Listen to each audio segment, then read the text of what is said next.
За өнөөдрийн бичлэг дээр шидэг мухлаг номыг товчлон ярих болно. Номын зохиолч Джеймс Доти мэдрэлийн мэс засалж юмч өөрийнхөө амьдралыг намтарчлан бичсэн ном байгаа. За ном маань бол 3 бүлэгтэй. Нэгдүгээр бүлэг дээр номын зохиолч маань өөрийнхөө хүүхэд насны амьдралыг, за ялангуяа хүүхэд насндаа уулцсан, руутгсан эмээгээс хүссэн бүхнээ олж авах аргыг сурсан тухайга нэгдүгээр бүлэг дээр маш дэлгэрэнгүй бичсэн байдаг. За хоёрдугаар бүлэг дээр бол номын зохиолч маань хүүхэд насныхаа мөрөөдөл буюу эмч болох мөрөөдөлтөө хүрч байгаа тухайга хоёрдугаар бүлэг дээр бичсэн. За гэхдээ хоёрдугаар бүлгийн сүүл дээр бол номын зохиолч маань нөгөө нэгдүгээр бүлэг дээр өөрөө гэдэг эмээгээс хүссэн болгоноо өөрийн болгох аргыг сурчсан учраас хоёрдугаар бүлэг дээр бол хүссэн болгоноо өөрийн болгож явж байхдаа жоохон өнгөрөө бартан болж эхэлдэг. Би бол бүхнийг чадна гэсэн бартан занг сураад тэгээд өөрөө гэхдээ амьдрал бол нэлээд хичээдэг учраас угаасаа чадварлаг эмч болдог. Карьер нь амжилттай байгаа ч гэсэн хүн хоорондын харилцаа жоохон асуудалтай болох жишээний ер нь бол амьдрал нь жоохон юм дэгэн догонтой хоёрдугаар бүлэг дээр гардаг. За гуравдугаар бүлэг дээр бол номын зохиолч маань хоёрдугаар бүлэг дээр нэлээд их одоо амжилтын төлөө мөнгөний төлөө явж байсан боловч гуравдугаар бүлэг дээр бол эхнэрээсээ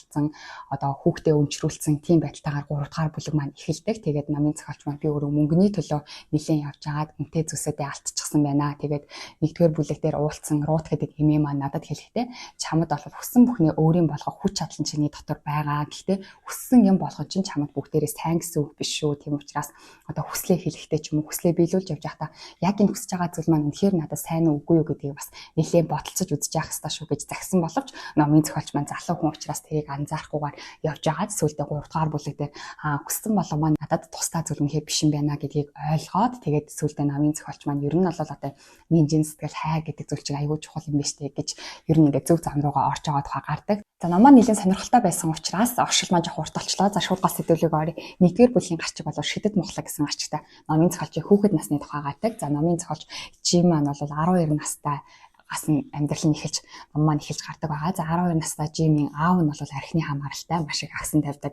Гадуур гарах юм бол маш их хэрэг төвөгт орооцолддог архины хамааралтай хүн байдаг.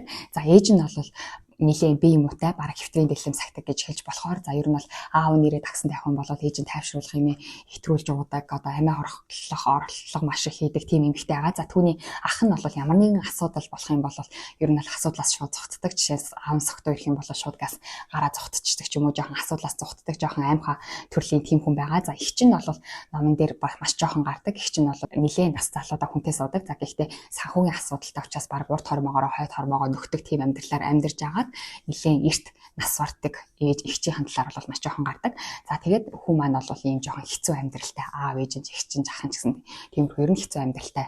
Тэгээд 12 настайдаа гутлын уранхаа хуран жоохон гутлынхаа зүрээр хуран гараад ирчихсэн тийм амьдралтай ном маань эхэлдэг байгаа. За тэгээд нэг өдөр ах нь гэртээ байдаггүй. Тэгээд номын зохиолч маань ах маань ийм тэмдхийн нэгэн задуулаад байж байгаа юм биш үсттэй гэдэг. Номын зохиолч 12 настай хэрнээ ер нь бол аавдаа санаа зовдөг, ээждээ санаа зовдөг, ах эгчдээ санаа зовдөг. Ер нь бол нийлэн тийм нинжин сэтгэлтэй бусдыг боддог хүү байгаа. За тэгээд нэг өдөр ах нь гэртээ ирдэггүй. Тэгээд хаа нэгтээ задуулаад байгаа юм биш үсттэй гэдэг ахыгаа хайхаар дугуй унаад гардаг байгаа. За тэгээд дугуй унаад гараад явж байгаад номын зохиолч Жим маань өөрөө элбэнд аягүй сонирхолтой хүүхэд элб сурахыг хүсдэг. За дээрэс нь нэг тийм пластикын хуруутай тийм пластикын хуруу зүүж байгаа л тэр хуруун дотроос ингээл нэг юм алчур элбчэд гаргаж ирээд байдаг шүү дээ. Тийм пластикын хуруугаа алга болгочдөг. Тэгээд ахыхаа хай харчулуудыг тэр хуруугаа хай харчулуудыг ямар ч тач дугуйгаа надад нэг өдөр гард юм а. За тэгээд дугуйтайгаа явж байгаад нэг элбийн дэлгүүр хардаг байгаа. За тэр элбийн дэлгүүр нь болохоор шидэт дэлгүүр буюу номын шидэт мухлаг гэсэн ном маань нэртэй шүү дээ. Тэгээд тэр элбийн дэлгүүрийг хардаг. За тэгээд элбийн дэлгүүр рүү ороод юм үзээд явж байдаг байхгүй. Тэгээд юм үзээд явжсэн чинь руут гэдэг худалдагч эмээтэй таардаг. За тэгээд худалдагч эмээ болол чи хүснээрээ энэ юмыг үзээ гэлтгсэн чинь би юм пластикын хуруу авмаар байна гэлтгсэн чинь нөгөө худалдагч эмээ нь болохоор би элбийн талаар юу ч мэдэхгүй энэ манай хүүгийн дэлгүүр би хүүгийн харан төр зогсож байгаа учраас би элбийн тухай огт мэдэхгүй гэхдээ чи ямыг ингээд хангалттай үзэж болно шүү гэд хэлдэг. Тэгээд нөгөө Жим хүү маань юм хумыг энэ тэнгээр үзэж явж байгаад тэгээд гисэн чинь руут эмээ болохоор нөгөө хүүд өөрөө очиод хэлдэг байгаа. Чамд ингээд жинхэнэ элбийг би зааж өгмөр байна. Жинхэнэ элб хүссэн болгоноо өөрийн болгож авдаг жинхэнэ элбийг зааж өгмөр байна. Гол нь чи энийг сурахад одоо бэлэн үү? Би бол энэ хотод ингээд төр зур ирчихсэн байгаа. Би энэ хотод 6-7 хоногийн турш байна. 6-7 хоног байхад минь чи над дээр өдөр болгон ирээд сургуульд хийж чадах уу? Чамд хүссэн болгоныг өөрийн болгох аргыг зааж өгнө гэж хэлдэг. Тэгээд мэдээж 12 настай гэр бүлийн нэлийн асуудалтай гэртээ орох юм бол гэрт нь бол баг хоол байхгүй, гэрт нь байнга хэрүүл урал байдаг 12 настай хүү учраас одоо маш тэрийг урайлахнаар хүлээн авч зөвшөөрдөг. Яагаад гэвэл цуны амралт нь болцсон. Тэгээд гэртээ байх юм бол гэрт нь бол ингээ хоолгүй, дээрэс нь үүмийн шугантай, хэрүүл маргаантай учраас жим хүү маань бол баг очих газартай болцсон да баярлал шууд нөгөө имийг зөвшөөрдөг байгаа. Ингээд жим маань одоо руут эмээтэй хамт өдөр болгон тэр манифестийн дасгалыг хийхээр болоод тохироод маргааш өглөөний дахиад ирдэг байгаа. За маргааш нь ирээд нөгөө шидэт мухлагийнхаа арт талд нь юм жижигхэн байшин дотор эмээ хүү хоёр маань бэлтгэл хийхээр болдог. Руут эмээ маань 4 зүйлийг зааж өгдөг байгаа. За нэгдүгт нь бол булчингаа суллахыг зааж өгдөг. Тэгээ биеийнхаа бүх булчин суллахтаа яг ингээд зих сууж агаад те хөлийнхаа хуруунаас эхлээд мэдэр гэдэг. Тэгээ хөлнийхаа хурууныхаа булчин эхлээд чангалаад суллаад тэгээд булчингийн суллаад за тэгээ хөлнийхаа урууныхаа булчин сулсныхаа дараа шагаанаас доод тавхаа хэсгийгээ тэгээ шагаа хэсгийгээ тэгээд шилбигээ өвдгөө гуяа гих мэтчлэнгээр ингээд бүх хэсэг дээр ингээд анхаарлаа төвлөрүүлээд тэр хэсгийнхаа булчингийн чангалаад суллаад тэгээд ингээд булчингийн бүгднийг суллаад тэгээд дэшгээ гиц рүүгээ ирээд ингээд мөр толгой ингээд нүглүүгээ ирээд бүх ер нь бол эргэтэн дээрээ анхаарлаа төвлөрүүлээд тэр хэсгийнхаа булчин чангалж суллаад бүх ингээд бие булчингаа суллахыг заадаг байгаа. За тэгээ номын зохиолч маань бол энэ зүйлийг сурахын тулд 10 хоног зарцуулдаг. 10 хоногийг өдөрт 1 цагаар зарцуулдаг байгаа. За тэгээ рууттай хичээлэхдээ бол 1 цагийн турш яг ингээд булчингаа чангалаад мэдрээд анхаарлаа тэр эргэтэн дээрээ төвлөрүүлж агаад тэгээд суллах энэ зүйлийг рууттай хамт бол 1 цагийн турш дасгал хийдэг. Гэртээ хараад мөн энэ дасгалаа хийхээр болдог. Тэгээд энийг сурахад бол номын зохиолч маань 10 өдрийг зарцуулсан гэсэн. За миний хувьд ч гэсэн тэр биеэ суллах, бяцлаглалыг нэлээд хийж байгаа боловч нэлээд бас хэцүү юм байлаа. Тэгээ номын зохиолч бол 1 цагаар 10 өдрийг зарцуулсан гэж бичсэн хувьд бол маш хурдан сурсан гэсэн үг. За нэгдэх манифестийн нэгдэх арга бол хамаг биеийнхаа ингээд булчин суллах хэвээр. За хоёр дахь арга нь бол өөрийнхөө бодлыг хоослох байгаа. Ер нь ингээд хүн чинь ингээд завсаргүйгээр өглөөс ирэл орой унтах хүртэл завсаргүй юм боддөө штэ тий. Энэ бодлуудаа ингээд юу яах? Унтраах гэх юм уу да тий. Толгойн дотор маань маш олон дуу хоолой сонсогддог. Тэгээд тэр дуу хоолой бол жинхэнэ чи өөрөө биш шүү гэдэг руут маань нөгөө хүүд ойлгуулж өгдөг. Бидний толгойн дотор одоо чи бол хангалттай сайн биш. Би одоо ийм тийм гэсэн өөрийгөө шүүмжилсэн маш олон дуу хоолой сонсогддог шүү дээ. Тэр дуу хоолой бол чи өөрөө биш шүү гэдгийг руут маань ойлгуулж өгдөг. Тэгээд тэр дуу хоолойнуудыг чи сонсохгүй байж өөрөө хүсэл мөрөөдөлтөд хүрч төвлөрч чадна. Тийм учраас тэр дуу хоолойнуудыг чи чимээг болгож өөрөө контролдож сурах хэрэгтэй гэдэг. Контролдож сурахын тулд 3 аргыг зааж өгдөг. Нэгд арга нь амьсгал дээрээ төвлөрөх. За гэхдээ амьсгал дээрээ төвлөрөхийнхөө өмнө эхлээд нөгөө нэг зааж өгсөн аргын дагуу анхаарлаа төвлөрүүлээд бүх биеийн булчин сулсан байх шаардлагатай. За бүх биеийн булчин сулсныхаа дараа амьсгал дээрээ төвлөрнө. Юу ч бодохгүй зөвхөн амьсгал дээрээ анхаарлаа төвлөрүүлнэ. Амьсгаагаа гүнзгий аваад гаргаад зөвхөн амьсгал дээрээ төвлөрөх байгаа. За тэгээ номын зохиолч 12 настай хүн маань бол ерөнхийдөө амьсгал дээрээ төвлөрч чаддаггүй. Амьсгал дээрээ төвлөрсөн ч гэсэн нэг 2-3 секунд амьсгал дээрээ төвлөрж байгаа бол өөр зүйлийн тухай бодоод эхэлдэг. Бид нар ч гэсэн ер нь бол нэг юм дээрээ төвлөрөхгүй маш их ингээд анхаарал сарнидэ штэ тий. Тийм учраас одоо руут эмээ маань болохоор өөр аргыг дахиад 2 дахь аргыг зааж өгдөг. Тэр нь болохоор лаас агаад лааныхаа гэрэл рүү хараа гэдэг. Тэгээд нөгөө хүүгийн хувьд бол амьсгал дээрээ төвлөрөх нь асар хэцүү байсан боловч лаан дээр төвлөрөөд лааны зөвөр гэрлийг нь хараад лааныхаа галыг нь хараад тэрэн дээрээ төвлөрөөд өөр зүйл бодохгүй байх нь бол арай хялбар байдаг. За 3 дахь аргыг бас зааж өгдөг. 3 дахь арга нь болохоор тарин унших. Ямар ч байсан хамаагүй тарин унших. За энэ тарин нь бол нөгөө нэг гандан дээр хэлдэг таринаас өөр тэр тарныхаа үгийг өөрөө сонгох боломжтой. Руут имэж гэсэн одоо нөгөө хүүд чи өөрийнхөө хэлхийг хүсэж байгаа зүгээр үгээ хэлээ гэж тэгсэн чинь номын зохиолч маань нэг жоох охин сайн болцсон юм ба тэр охиныг хэн гэдэг вүлээ Кэти гэдэг вүлээ хэм гэдэг вүлээ нэр нь яг орж ирдэг. Замартаж Кэти гэлчээ те. Тэгээд тэр Кэти тэмүүдэд бариул юм харж агаад гинт бариулыг хараад бариул гэсэн гэдэг Кэти бариул гэж хэлдэг байхгүй. Тэгсэн чинь нөгөө руут юм наад хоёр үг чинь гэсэн болно. Наад хоёр үгээ гэхдээ чи маш гоё уянгалуулж уртаар хэлэх хэрэгтэй гэд. Тэгээ хамгийн гол нь тэгээд хүү маань тэр яг зааврынхаа дагуу Кэти бариул гэдгээ гоё уянгалуулад уртаар хэлсэн чинь аюу үр дүнтэй байдаг. Өөр юм бодохгүй гарт ингээ яг дуу гаргаж байгаа учраас өөр юм бодохгүй бодлоо хянах боломжтой болдог байгаа. За тэгээд манифестэхийн тулд хамгийн түрүүнд бүх биеийн хамбалчин солно. За хоёр дахь нь бол толгойн дотроо зэрэг бодогддог маш олон тэр дуу хоолой тэр олон янзын бодлоодыг бол унтраахын тулд та нэг зүйл дээрээ төвлөрөх хэрэгтэй. Нэг зүйл дээр төвлөрөөд юу ч бодохгүй байх хэрэгтэй. Юу ч бодохгүй байхын тулд амьсгал дээрээ төвлөрч олон эсвэл лааны гэрэл рүү харж болно. За аль эсвэл та янз бүрийн тийм тарин хэлж болно гэсэн энэ 3 аргыг зааж өгдөг. 3 дахь алхам нь бол зүрх сэтгэлээ нээх байгаа. За зүрх сэтгэлээ нээх гэдэг нь өөрийгөө хайрлах, өрөөлийг хайрлах, өөрийгөө уучлах, өрөөлийг уучлах одоо юм ингээд байгаагаар нь ашгүйг хүлээн зөвшөөрч талархах тийм сайхан зүйлсүүдийг ер нь бол сэтгэлээ нээх гэж хэлж байгаа. За сэтгэлээ нээхийн тал дээр бол тархиа өөрчилж амьдралаа өөрчилж номон дээр маш тодорхой гарсан байдаг. Одоо биднэрт бол маш олон төрлийн сэтгэл хөдлөлүүд байгаа шүү дээ, тий. Одоо уурлах, гуйнах, хатаархах гэдгээс ийм сөрөг сэтгэл хөдлөлүүдээс ахуулаад баярлах, талархах, хайрлах гэх мэтчлэнгээр ийм өндөр хэмнэлтэй маш олон төрлийн сэтгэл хөдлөлүүд байдаг. Тархи орчил, амьдралаа орчил ном дээр хэлэхдээ бол биднэрт сөрөг сэтгэл хөдлөлтөй байхад бол квант ертөнцийн ертөнцийн бол ямар нэгэн зүйлийг яг биелүүлэх боломжгүй. Харин тийм өндөр хайр, одоо тийм талархал гэсэн тийм өндөр хэмнэлтэй таны сэтгэл хөдлөл мэдрэмж чинь тийм өндөр хэмнэлтэй байгаа тохиолдолд та юмсыг өөрийнхөө бодлын дагуу бүтээх боломжтой гэж тэр ном дээр гардаг. За тийм учраас энэ ном дээр ч гэсэн сэтгэлээ нээ гэдэг нь сэтгэлээ нээгээд сайхнаар бүх зүйлийг сайхнаар хүлээж авч хайрлаж бусдыг бодсон тийм нэмжин сэтгэлтэй байж иж юмд одоо тий сэтгэлээ нээж ижил тэр одоо ингэ таны хүсэл мөрөөдөл чинь биелэх боломжтой шүү гэдгийг зааж өгдөг. За гэтээ 12 настай Жими маань хувьд бол сэтгэлээ нээ гэдэг нь бол жоохон ойлгомжгүй сонсогддог. За гэхдээ одоо яг сэтгэлээ нээгэл танихуд ингээд сэтгэлээ нэмэрсэн ч гэсэн бид нар бас ингээд сэтгэлээ нээж чаддаггүй шүү дээ. Заримдаа ингээд хүнд гомдчих юм бол тэр гомдсон хүнийг харахаар уур хүрээлэдэг тий. За энэ талаар яагаад бид нар ингэдэг вэ талаар бол хайрлах урлаг номон дээр хэлж өгсөн байдаг. За хайрлах урлаг номон дээр хүний сэтгэлээ нээгч чаддаггүйгийн шалтгаан бол бид нар шархалхаас айдаг учраас урд нь бол хүүхэд байхдаа бид нар хэнийг ч ялгалгүйгээр шууд ингээд бүхнийг хайрлаа ч юм уу бүх хүмүүст өөрийнхөө байгаагаа чин үнний хэлэл явж исэн боловч тэгж явж байхдаа бид нар сэтгэлийн шарах маш их авдаг. Тэгээд нэг сэтгэлийн шарах авсан хүн бол дахиад сэтгэлийн шарах авахгүй тул сэтгэлээ хаачдаг. Гэхдээ шархалсан ч байсан бид нар сэтгэлээ нээлттэй байлгах тухай хайрлах урлаг номон дээр гардаг байгаа. Тэгээд сэтгэлээ нээ гэж хэлээд шууд хүн сэтгэлээ нээж чадахгүй учраас ягаад сэтгэлээ ер нь нээж чаддгүй юм бэ? Сэтгэлээ нээхийн тулд яах ёстой вэ гэдгийг бас хайрлах урлаг номон дээрээс илүү дэлгэрэнгүй унших бол боломжтой. За тэгээд сэтгэлээ нээгээд ер нь ингээд өөрийгөө чайлаад, өрөөлийг шарайлал, уучлаад, бусдыг бодох юм сэтгэлтэй болоод ингээд сэтгэлээ нээчлээ. За тэрний дараа манифест шууд манифест гэж яриад байгаа. Тэгээ ер нь бол ингээд хүссэн болгоно өөрийн болгож авах дөрөвдөх арга маань болохоор толгоон дотроо яг болчихсон битээр төсөөлөх. За толгоон дотроо болчихсон битээр төсөөлөхийн тулд хэдэн шаардлагууд байгаа. За нэгдүгээр нь бол маш тодорхой байх хэрэгтэй. Тодорхой хэвээр тий одоо номын зохиолч маань ч гэсэн асууж байгаа аахгүй нөгөө руут эмэгтэй маань номын зохиолчоос асууж байгаа чиний хүсэл юу вэ гэж тэгсэн чинь би ингээд маш их мөнгөтэй болмоор байна гэж тэгдэг. Гэтэ номын нөгөө нэг руут эмээ маань маш их мөнгө яг хэд юм бэ гэж тэгсэн чинь хангалттай их мөнгө гэл. Тэгвэл хангалттай их мөнгө гэж яг хэд юм бэ гэж тэгэл асуугаал гэсэн чинь хүү дотроо бодохдоо 2 сая доллар гэж хэлчихгүй гэж тэгснэ. Руут эмээ намайг аягүй шуналтаа гэж бодчихгүй бэ гэснэ 1 сая доллар гэж хэлдэг аахгүй. Тэгээд тэгсэн чинь нөгөө руут эмээ маань болж ийн ингээд яг тодорхой байх хэвээр. За зөвхөн заавал тодорхой байж ижил хүсэл чинь биелэх учраас маш тодорхой байх хэрэгтэй гэл тэгээд чи гэртээ хараад 10 хүслээ бичээд ирээрэй гэл явуулдаг. За тэгээд төсөөлүүлдэг байгаа. За төсөөлөхтэй болохоор нөгөө номын хүү маань болохоор ингээл тийм машин та болно, тийм байр аавна гэл ингээл 10 хүслээ бичсэн ирдэг. За тэгээд 10 хүслээ бичээд ирсэн чинь нөгөө номын зохиолчид маань ингээд яг наад зөвсөдөө чи одоо авцсан байгаагаар төсөөл гэдэг байхгүй. Тэгсэн чинь ингээд төсөөлөх гэсэн хоёр төрлийн төсөөлөл байдаг гинэ.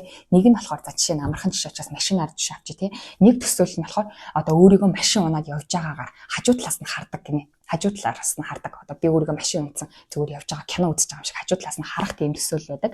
Нөгөө төсөөлөл нь болохоор өөрөө яг тэр машин дотор суудсан байгаагаар машин дотор суудсан байгаагаар төсөөлнө. Хэрэг машин дотор ингээд суучих юм бол надад би өөрөө харагдахгүй ингээд машин маань харагдана, урд зам харагдана, хажуу сууж байгаа хүн маань харагдана шүү дээ тий. Тэгэхээр энэ хоёр төрлийн төсөөллөөс бол яг дотор нь орцсон байгаагаар төсөөлөх нь бол илүү үр дүнтэй байдаг учраас номын зохиолчид бол яг чи ингэж өөрөө орцсон байгаагаар төсөөлөө гэж одоо зааварчилж өгдөг. За гэхдээ хүн маань бол яг өөрөө орцсон байгаагаар бараг төсөөлж чаддаггүй. Тэгээд орцсон байгаагаар төсөөлж чадахгүй ч гэсэн төсөөлөх тусам энэ төсөөлөл чинь тод болох болно. За өвөл бол ингээд цанхоор юм харахад цантчаад бараг харагддаггүй шүү дээ тий. Тэгэхээр нөгөө зааварчилгаа өгөхдөө бол чи ингээд цантцсан цонхны цаанаас өөрийнхөө хүсэл мөрөөдлийг харж ийн гэж одоо төсөөлөх тусам нэг удаа төсөөлөх тусам чи тэр цонхтын цааныг ингэж тэр цааныг ингэж хусаж байгаа хэрэгээ тий хусах тусам цаадах зүйл нь тод харагдах учраас олон дахин яг болчихсон юм шиг төсөөлөх тусам төсөөлөл чинь яг бодит юм шиг болцсон байна. Тэгэхээр чи тэрийг хүсэж ийн биш яг одоо болчихсон юм шиг. Гэхдээ болчихсон юм шиг төсөөлөхдөө байшин төсөөллөө гэхэд чи байшингаа гадна талаас нь харахш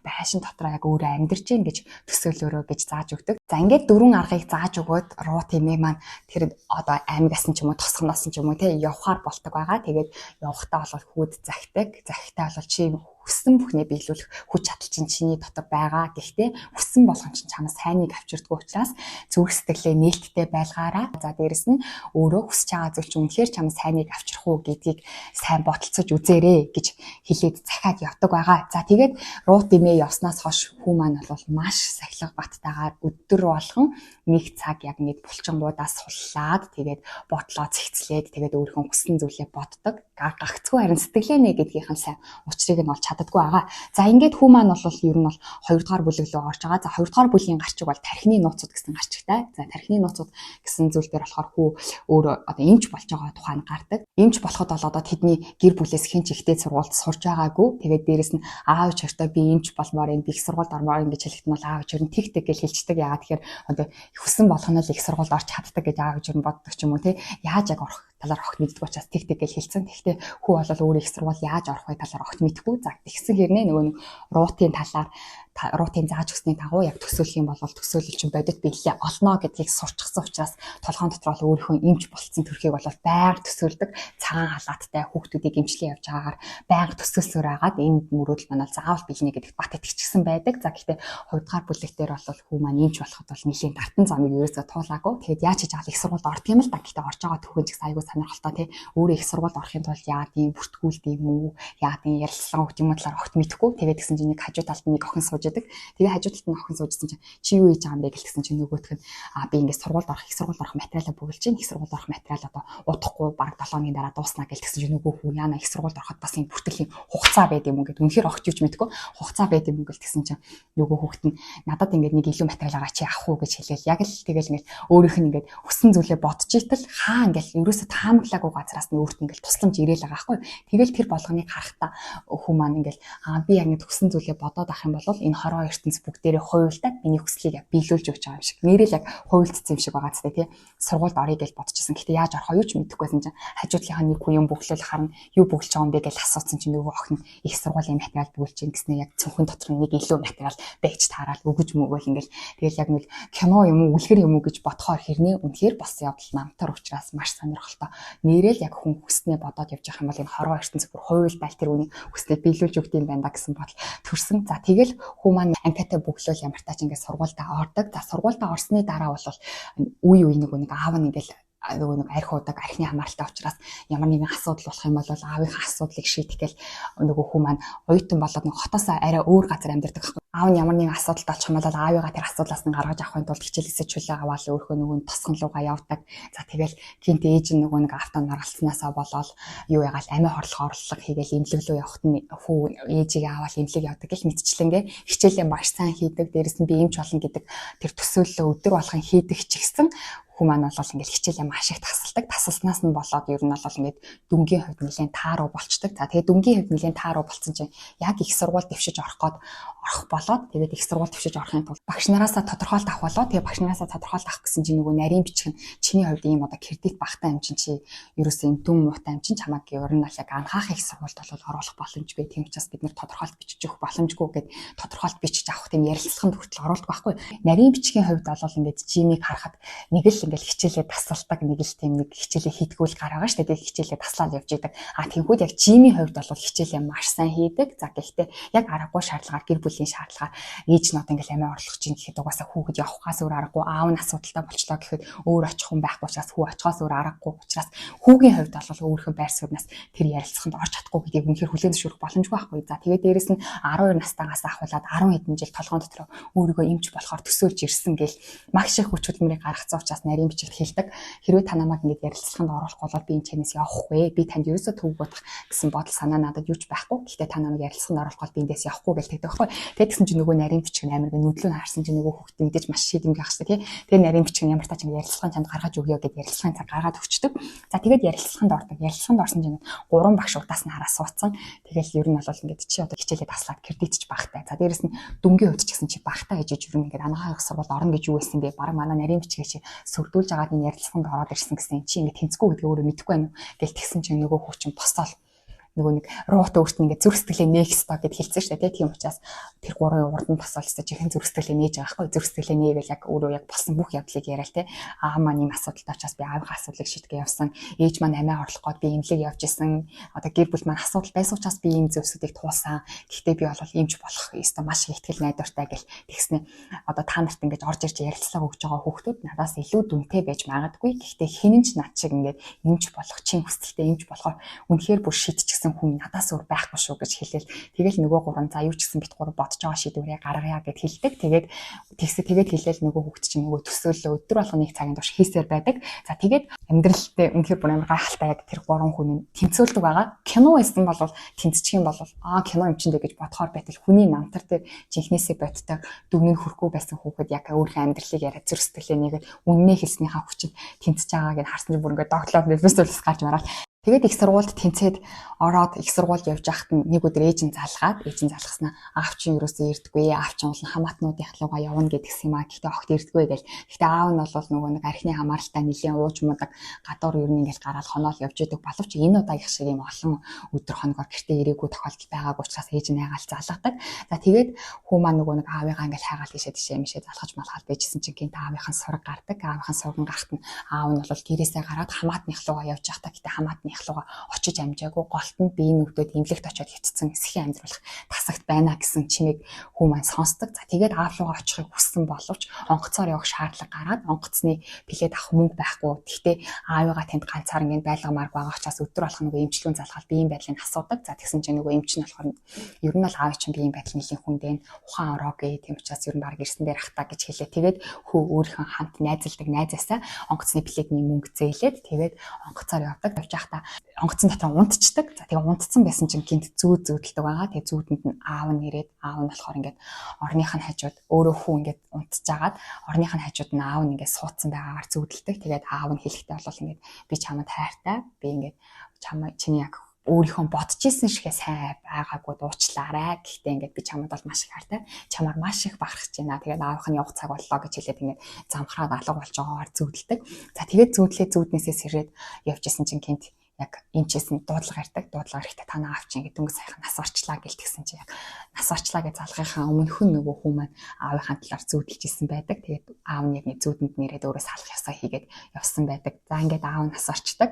За гэхдээ ингээд хүү яг бодож байгаа байхгүй юу? Бодохдоо болохоор урд нь бол ингээл аав нь дандаа л юу яадаг одоо архиудаг архины хамааралтай гэж боддог байсан чинь нөгөө эмчин залгаснаа нас орохоос нь өмнө урд нь залгаад эм чинь танаа авч одоо ингээд ямар юм хэргэлдэг вэ нөө өвчтөн ирсэн байгаа учраас эм чинь ямар юм хэргэлдэг вэ ямар нэгэн одоо байнгын архаг өвчин юу байна маа гэж асуусан чинь нөгөө хүү ерөөсө хариулж чаддаггүй тэгээд хариулж чадахгүйгаа бодоод би ер нь аавыгаа архины хамааралтай байнга архиудаг байнга хэрэг тарьдаг гэж боддог боловч тэрнээс өөр зүйл би яг аавынхаа талаар юу ч мэддэггүй юм байна аавтайгаа яг ингээд бит хоёр гоё ярилцчихсан үуч гэсэн байдгүй юм байна гэж айгүйх гимшдэг тэгээд аавыгаа нас орсныхаа дараа бас аавынхаа тухай бодож модол тэгэл манай аав бол хэрэндэл сайн яг ингээд хичээгэл амьдэрсэн юм байна. Тэр хүн өөрийнхөө чадах хэмжээнд л хамгийн сайнаар амьдэрсэн юм байна. Хүн болгоны явах зам өөр хүн болгоны үүрэг хариуцлага өөр учраас манай аав бол хэрэндэл хамгийн сайн амьдэрсэн юм байна гэж аавыгаа уучлаар зүрх сэтгэлээ гэж аавыгаас дотор хүлээж авдаг. Энэ хэсэг дээр нь бас тэгэл ингээд уйлалаа.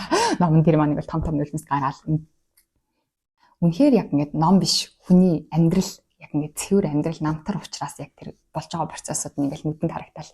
За тэгээ хүн маань сургуулаа төгсөөд ажилд ордог. За тэгээ сургуулаа төгсөөд ажилд орохдоо болохоор юу яа гэм нөө тэтгэлэг аваад цэргийн тэтгэлэг билүүтэй авцсан. Тэгээ цэргийн тэтгэлэг авангууд сургуулаа төгснөхийн дараа заавал цэргийн имлэгт ажиллах гэрээтэй тийм тэтгэлгээр их сургуульд суртын. Тэгээд сургуулаа төгсчөөд тэр цэргийн имлэгтээ ажиллаад тэгэл хүү болол угаасаа маш чадварлаг. Тэгээд өдөр болгоно нэг юм булчингаас суллаад стрессээ багасгаад тэгээд ингээд бодлоо зогсоогоод сурчсан учраас анхаарал төвлөрөлт ой тогтоолтын хувьд бол үеийнх нас хамаагүй илүү тархины хүчин чадал тархины байн дасгал хийсэн болохоор хамаагүй илүү болохоор угаасаа онц сурдаг. За онц сурдаг ч гэсэн амьдралын шаардлагаар бол маш хэцүү бэрхтээ туулсан ч гэсэн ингээд их сургуулаа төгсдөг байгаа. За тэгээ сургуулаа төгсөөд ажиллаж мэжлаад тэгээд өөрийнхөө хүссэн болгоныг ер нь бол төсөөллийнхаа хүчээр өөрийн болгож авдаг. За тэгэж явж байгаад номын зохиолч маань ер нь бол одоо эмнэлгийнхаа удирдлагуудтай бол нэлийн таарамж муутай байдаг. Ягаад гэхээр одоо өөрийнхөө хүссэн зүйлээс нь эсрэг зүйлийг хэлэх юм бол ерөөсөө тэрийг хүлээж авдаггүй. За гэхдээ хүн маань өөрөө бол өвчтнүүдтэйгээ маш сайхан харьцдаг, өвчтнүүдийгээ маш их хүндэлдэг. За дээрэс нь эмчинч ур чадварын хувьд бол маш сайн байдаг. За дээрэс нь өвчтнүүдтэй маш сайхан харилцдгийн шалтгаан нь бол өөрөө урд нь ингээд нөгөө жоохон байхад нь 12 настай 10 үедтэй байхад нь ээж нөгөө амиа орлоход нөгөө нойрныхоо им тэрэг тайвшруулах им хитрүүлээд угаал имлэлөө хит хитэн очдог. Тэгээ хит хит удаа очиход дандаа жим ээжигээ дагуулж очдог. Тэгэл ээжигээ дагуулаад очихоор нөгөө эмч ээжний амар хайх хэмжиг банддаг. Тэгэл иймэрхүү хүмүүс дандаа л ирж явах юмж байгаа хитэн удаа ингэж ирж ингээл дандаа л нөгөө амиа орлоход ирдэг. Тэгэл эмч сэргээгээл хөрөн дахиад амиа орлоход ирдэг учраас эмчнэр нь амар үл тоож мадаг. Тэгээд хүү маань өөрөө тэрийг хараад маш хэцүү байсан учраас би бол ингэж эмч болох юм бол хизээч эмч болохгүй ингээд тэгээд эмч болсныхоо дараа ч гэсэн өвчтнүүдтэйгээ маш сайн харьцдаг, чин сэтгэлээсээ харьцдаг, эмчийн ур чадварын үед ч гэсэн маш өндөр байдаг. Ганц асуудал нь гэх юм бол удирдлагуудтайгаа нэлээд асуудалтай байдаг. За тэгээд эмчийн одоо мэдрэлийн мэс засалчин эмчээр амжилж байхад бол маш завгүй шүү дээ тийм эмчээр маш завгүй хаяал нэг амардаг. Хаяа нэг амархаар бол эмчнэр бол өөрсдөө дандаа шоуддаг. Тэгээд шоудахаас ч өөр аргагүй. Яагаад гэхээр үхэл амьдрал гэж маш хэцүү юмнуудыг яг нүдэрээ харж байгаа шүү дээ тийм нүдэрээ тийм зүйлсүүдийг харж байгаа учраас стрессээ тайлах юм бол хаяа нэг амардаг. Хаяа нэг амархад бол сайхан шоуддаг. Тэгээд намын цогч маань нэг өдөр бол 3 найзтайгаа хамт яг ингэ согтуу машин барьж явж байгаа осолд ордог байгаа. За гэхдээ осолд орсныхоо дараа нэг үзэгдэг хагалгаанд орж байгаа. Хагалгаанд орж байхдаа өөр бол биеэс ингэ гараа авцсан. Тэгээд биеэсээ гарч яваад өөрийгөө харж байгаа хгүй. Тэгээд гисэн чинь нэг ингээд гол дээр ингээд өөрөө хөөд явж байгаа. Голынх нь хоёр хажуу талаар болохоор гэр бүлийнх нь аав нээж ах дүүс ингээл амьд сэрүүн өөрхөн таньдаг бүх хүмүүс ингээл голынх нь хажуугаар байгаад руут ч гэсэн байгаал. Тэгэл өөр ингээд голын урсгалаар явж агаад нэг юм айгуу тод гэрлийн урд очоод тэгээд тэгсэн чинь нөгөө тод гэрлийн өмнө очисноо очингуудаа үгүй би ингээд амьдрах хэрэгтэй үгүй гэж хэлээд үгүй гэж хэлсэн чинь нөгөө тод гэрлээс ингээд маш хурдтайгаар ингээд холдоол явдаг. Тэгээд номын зохиолч маань сэрдэг. Тэгээд сэрснийхаа дараа болохоор энэ үзэгдэл маш тод санжидаг байгаа. За тэгээд номын зохиолч бол ийм үзэгдэл үзсэн өөр хүмүүсийн талаар нэлээд судалж матлал үздэг. За гэхдээ ер нь бол яг ингэж судалж үзснийхаа дараа бол номын зохиолч маань ямар нэгэн одоо би өөр бол шашингүй үзэлтэн гэдэг номын төгсгөлд ч гэсэн өөрийгөө шашингүй үзэлтэн гэдгээ маш тодорхой Гэхдээ шашингүй үзэлтэн ч гэсэн ямар нэгэн би ингээд тодорхой бурханд итгэдэггүй ч гэсэн ямар тааж миний ойлгоцоос илүү өндөр ямар нэгэн хүч байгаа юм байна гэдэг талаар бол боддог басан гэтэгдэг. За ингээд 2 дугаар бүлэг маань дуусаад 3 дугаар бүлэг рүү ордог. За 3 дугаар бүлэг эхлэхэд бол номын зохиолч маань хизээний 44 настай болцсон эхэлдэг. Тэгээд 44 настай болохдоо их нэртэй болцсон, охинтой болцсон ч гэсэн их нэр охин хоёроосаа салчихсан гэж ном эхэлдэг. За гэхдээ маш их мөнгөтэй болчихсон, хувьцаатай болчихсон тий. Эмчээрээ маш их одоо амжилттай ажилласан. За дээрэс нь эмчээр ажиллаж байхдаа нэг олон тийм одоо техник технологиг шинээр гаргаж бүтээсэн тухайга тэр нь маш амжилттай дэлхийд даяар зарагдж байгаа. Тийм учраас маш их хувьцаатай. Тэгээд бүх юм нь одоо тэр мөрөөдлөө бичиж байхдаа нэг Porsche машинтай болмоор байна гэжсэн бол мөрөөдлөөсөө хэд дахин том их зүйлсүүдийг өөрийн болгоцсон байдлаар 3 дугаар бүлэг дээр сэрдэг. За гэхдээ дампуураад бүх мөнгө алдчихдаг. За гэхдээ дампуураад бүх мөнгө алдахтаа сэтгэл санаа нь айгүй гоё чөлөөтэй болчдаг. Өөрөө ер нь бол 2 дугаар бүлэг дээр залуу насны дээрээ тий 44 нас хүртлээр ер нь бол ингээд мөнгөний хойноос амжилтын хойноос маш их гүйжсэн боловч сэтгэл санаа нь бол одоо ингээд мөнгөтэй болчоор мөнгө алдахгүй бол яах вэ шүү дээ юм уу тий. Тэгэл айгүй хэцүү байсан боловч мөнгө алдсныхаа дараа сэтгэл санаа нь бол нэлээд гоё ингээд эрх чөлөөтэй болчдаг.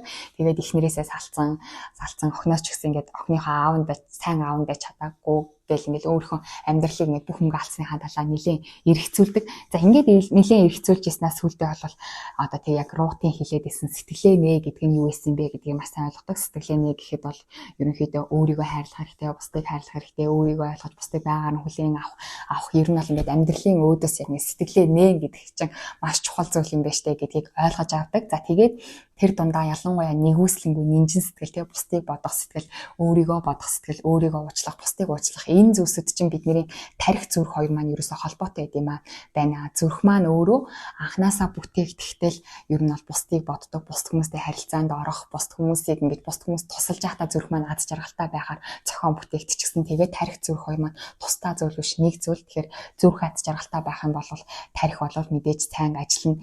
Тарихнаас одоо зүрх рүү очдог дохионуудаас хэд дахин их дохио зүрхнээс тарих руу очдог. Тийм учраас тарих биш эсвэл ерөнхийдөө болоод зүрх одоо удирддаг гэсэн үг болчих шүү дээ тий. Тарихнаас зүрх рүү очдог мэдээлэлээс илүү зүрхнээс тарих руу очдог мэдээлэл нь хэд дахин их учраас тэгээд ерөнхийдөө бол намын зохиолч маань ер нь бол гол утга санаа бол зүрхэнд байсан юм байна. Зүрх тарих хоёр чинь нэг зүйл юм байна. Гэхдээ зүрх нь илүү хүчтэй юм байна. Тэгээд зүрх өөрөө аз жаргалтай сайхан байхын тулд бусад хүн хэрэгтэй. Зүрх өөрөө яг бусад хүнтэй амьдаар харилцах хэрэгтэй. Тийм хэрэгцээтэй. Дээрэс нь бусад хүнийг аз жаргалтай болгож бусад хүнд тусалж байхдаа зүрх аз жаргалтай байд юм байна гэдгийг ойлгоод тэгээд номын зохиолч маань сүулдэ бол өөрийнхөө төгссөн их сургуультай одоо тийм нинжин сэтгэл болон бусдад ингэж туслах нь одоо хүний эрүүл мэнд сайхан амьдрахад хэрэг нөлөөтэй вэ гэдгийг судалдаг тийм судалгааны төв байгуулдаг байгаа.